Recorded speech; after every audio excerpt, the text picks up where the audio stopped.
За ер нь бол бас энэ тийм шин зүйл биш. Тэгээд энэ эрх баригч нар бол хүнэн солигдоод арга барилнаа солигдохгүй мэн. Үргэлжин ардчилсан сонголтыг иргэдийн сонгуулийн үр дүнг одоо хуулийн аргаар ч юм уу ямар нэгэн буруу аргаар хулгайлдаг энэ буруу жишийг бол цаашаа үргэлжлээд авах юм байна. Тэгээд энийг өчтөр гүйцэтгүүлээд ерөнхий сайдын захирамжаар бас Арс намын цөөн ялсан бас аймгийн одоо Баян Хөлгийн аймагт бол одоо засаг даргыг бас хуулийн үндслэлгээр огцрууллаа. Тэгээд бид нар бол энэ асуудал дээр бол намын хуульч нартайгаа нийлээд шүүхэд нэгдүгээр хандна гэж бодож байгаа. Яг өнөөдөр бас Монгол шүүх арайч бас ардын намын эрх баригч намын хуулийн газар хэлсэн бас болцоог байх гэж бодож байна. Энэ асуудлыг бол ерөнхий сайдын захирамжийн асуудлыг бол бид нар бол ингээд шүүхэд өгөөд юмнаа. За дээрэс нь энэ эрх баригч намынханд хандаж шилжчихсэн.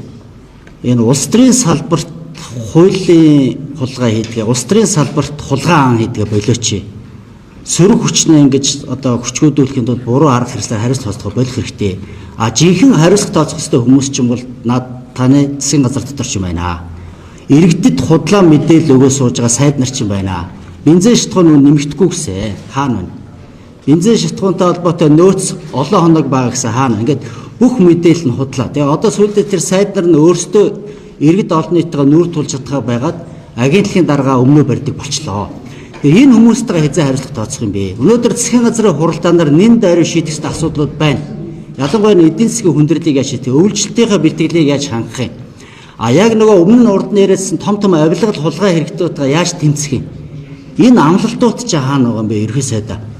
Тэр энэ зүйлүүдтэйгээ хариуцлах тооцохтой болохоос биш сөрөг хүчнийхээ улс төрч нарыг улс төрийн зорилгоор намдаг энэ байдал бол үнэхээр буруу жишээ. Та бүхэн бол энэ буруу жишгийг тогтоож байна. Гэхдээ энэ дээр бол арс нам зүгээр байхгүй.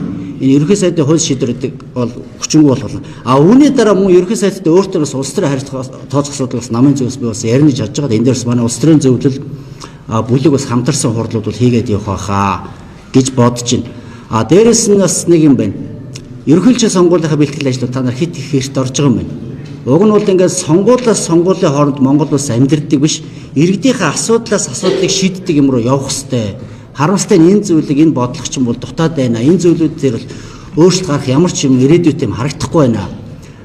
Хоёр дахь юм бодлого ярьчаад та нар арга барилаа захиргааны арга байна. Ингээд нэг дарга том дуурахаараа асуудал шийдэгдэв юм шиг. Том дуурайд асуудал шийдэгдэхгүй, үн буухгүй, эдийн засагт сайжрахгүй. Тэгэхээр бодиттой зүйлүүдийн реформ руу ажил хий. Энэ дээр харин эсрэгээрээ сөрөг намууд бусад намуудтайгаа парламентуудтай намуудтайгаа Монголын хувь зүйтэй асуудлууд хамтарч ажиллах хэрэгтэй гэж харж байгаа. Тэгээд энэ асуудлууд дээр бол бид нар зүгээр байхгүй. Одоо хуулийн байгууллагуудыг бас улс төрийн зорилгоор ашигладаг байдлыг бол зогсоох цаг нь болцоо гэдэг ийм зүйлийг хэлий. Тэгээд аливаа зүйлийг хүчиндэж хийдэг энэ арга барил чинь нэг өдөр та нар дээр толгой дээр чи хүнд буу шүү.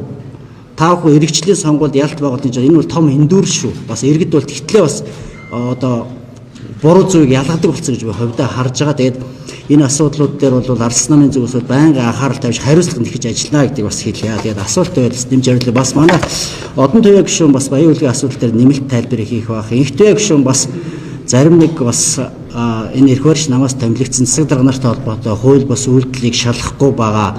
Аудитын байгууллаганд дүгнэлт гаргаж чадахад хөтлөхгүй байгаа энэ асуудлууд дээр бас ярина. Тэгээд нэг зүйлийг бас тодтогч хэлье. Өнөөдөр засгийн газрын хуралдаанаар нэн даруй шийдэх ёстой олон асуудал байна. Тэгээс биш ялсан сөрөг хүчний намын даргыг огцруулах асуудал бол засгийн газрын нэн дэргүүн шийдэх ёстой асуудал биш ээ.